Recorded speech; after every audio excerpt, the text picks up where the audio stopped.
The courtroom was bright, too bright for a place where something precious was about to be taken away.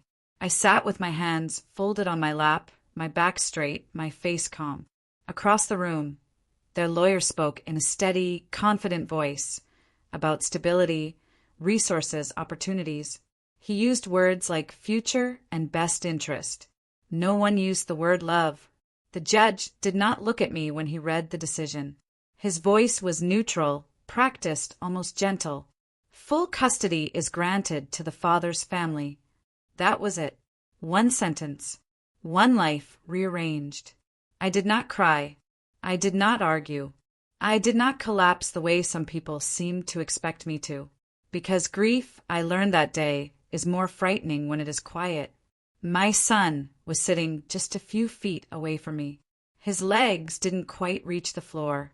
He was too young to understand that adults were deciding where his heart would grow up. People think a mother breaks when her child is taken from her. They are wrong. A mother changes. My name is Elena Moore. My name is Elena Moore. I am a mother. And today I lost my child legally. I wasn't accused of abuse. I wasn't dangerous. I wasn't absent. I was simply not enough. Not wealthy enough. Not connected enough. Not powerful enough to matter in a room full of polished shoes and quiet authority. They said my life was uncertain. They said their home was stable. They said the child would have more opportunities with them. What they didn't say was that they wanted control. What they didn't say was that money speaks more fluently than a mother's voice. When the hearing ended, they stood up first. They didn't look at me. They didn't need to. To them, I was already in the past. I walked slowly toward my son. The bailiff hesitated, then allowed it. I knelt down so my eyes were level with his. He looked confused, not afraid, just unsure, like a child who senses something important has shifted but doesn't yet have the words for it. I leaned in and whispered, "You don't belong to anyone. You're just going where people think life is better." He nodded, even though he didn't understand. Children trust before they know how not to. I stood up and stepped back. No one stopped me. No one asked if I was okay. Outside, the hallway felt longer than before. My footsteps echoed as if the building itself was memorizing the sound of a mother walking away from her child. They believed they had won. They had the law. They had the money. They had my child. What they didn't know was this. I had time. And silence. And for the next 10 years, I would use both. Silence does not arrive all at once. It settles slowly, like dust in an abandoned room. The first year after the trial was the loudest. Every morning, I woke up expecting to hear his footsteps. Every night, my body prepared itself for a routine that no longer existed. I would reach for a glass of water and realize no small hand would tug at my sleeve asking for one too. Grief announced itself in ordinary moments. In grocery stores, in school zones, in the sound of a child laughing 2 tables away. I learned quickly that pain is not dramatic. It is repetitive.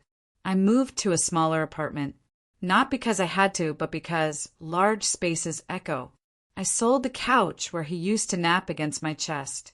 I boxed up his drawings, not because I wanted to forget them, but because remembering everything at once would have destroyed me. People assumed I was broken. I let them. There is a strange freedom in being underestimated. I did not hire another lawyer. I did not write letters begging for mercy.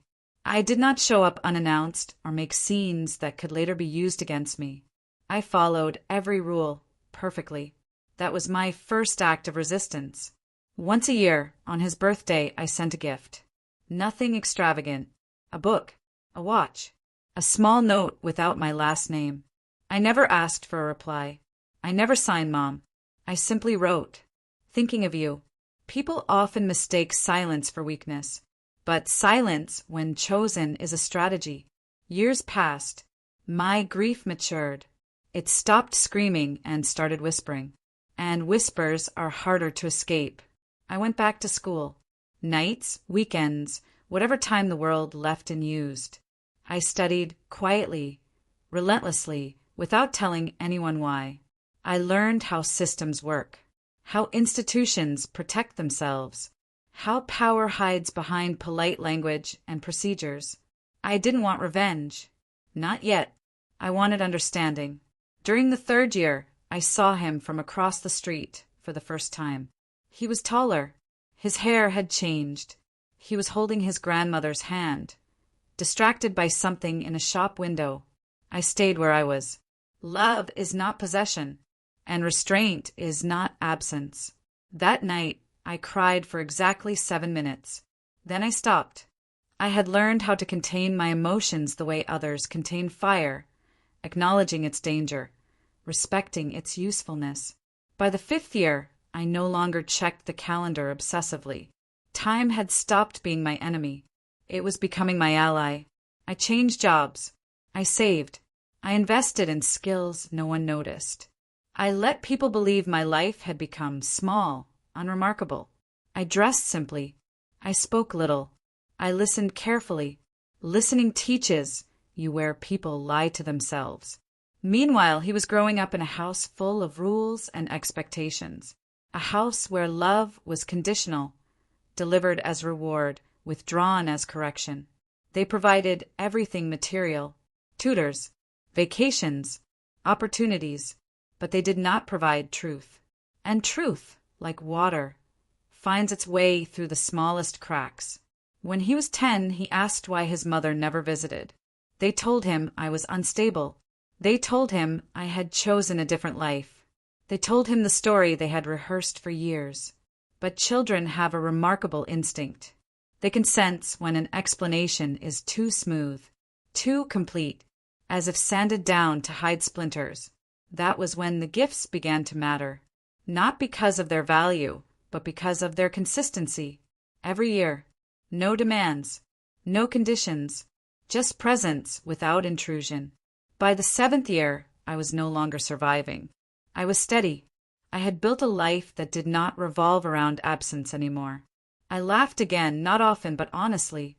I made friends who knew me as a woman, not a tragedy. I stopped explaining myself. Some nights, I imagined what I would say if I saw him again.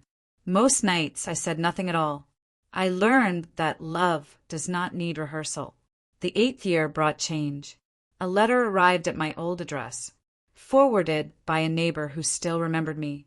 There was no return name, only careful handwriting. Inside was a single sentence. Why did you never fight for me? I sat on the floor for a long time holding that paper, not because it hurt, but because it meant the silence was finally speaking back. I did not reply. Not yet. The 9th year was the most dangerous. That was when anger could have ruined everything. Because by then, I knew he was questioning them. I knew cracks had formed. And it would have been easy, so easy, to step in and pour my version of the truth through those cracks. But revenge that rushes becomes confession. And confession shifts the burden to the child. I refused to make him choose out of guilt. So I waited. I always waited. On the 10th year anniversary of the trial, I returned to the courthouse. Not to reopen the case. Not to demand justice. Just to sit. I watched other mothers enter and leave with red eyes and stiff shoulders. I recognized myself in them. I wanted to tell them what I had learned. That loss does not end you, but it does strip you down until only what is essential remains. When I left, my phone buzzed. A message. Unknown number. I think I want to meet you. I didn't answer immediately. I looked up at the sky, clear and indifferent, the same sky that had watched me walk away 10 years ago. Silence had carried me this far. I would let it carry me one step further, because the moment a child asks for the truth, the story is no longer controlled by those who stole it. And I was ready. The first meeting did not happen the way people imagine reunions. There was no embrace, no tears, no dramatic collapse into each other's arms. He chose the place. A quiet cafe near a library, neutral ground, public enough to feel safe, private enough to talk. He arrived early. I arrived on time. He was taller than I expected, thinner. His face still held traces of the child I remembered, but his eyes were older, watchful, measuring. eyes that had learned not to accept answers too easily. He stood when he saw me, hesitated, then sat back down. "Hi," he said. That was all. I answered the same way. Nothing more. Silence settled between us, but it was different now. It was no longer empty. It was cautious, listening. He studied my face, as if comparing it to a photograph that had lived in his mind for years. "You don't look like they described you," he said finally. I smiled, not with pride, not with sadness, but with understanding. "They described me for their own comfort," I replied. He nodded slowly. Not agreement. Recognition. He didn't ask why I hadn't fought harder. Not yet. Instead, he asked something else. "Did you ever stop thinking about me?" "No," I said, "but I stopped chasing you." That was the first crack. People assume children are passive in family wars, that they simply absorb whatever story is told to them. But children grow, and when they grow, they begin to notice inconsistencies. He told me things that afternoon I had never known. How questions about me were always redirected. How my name made adults tense. How every gift I sent was inspected, catalogued, then reluctantly handed over. Never with warmth, never with context.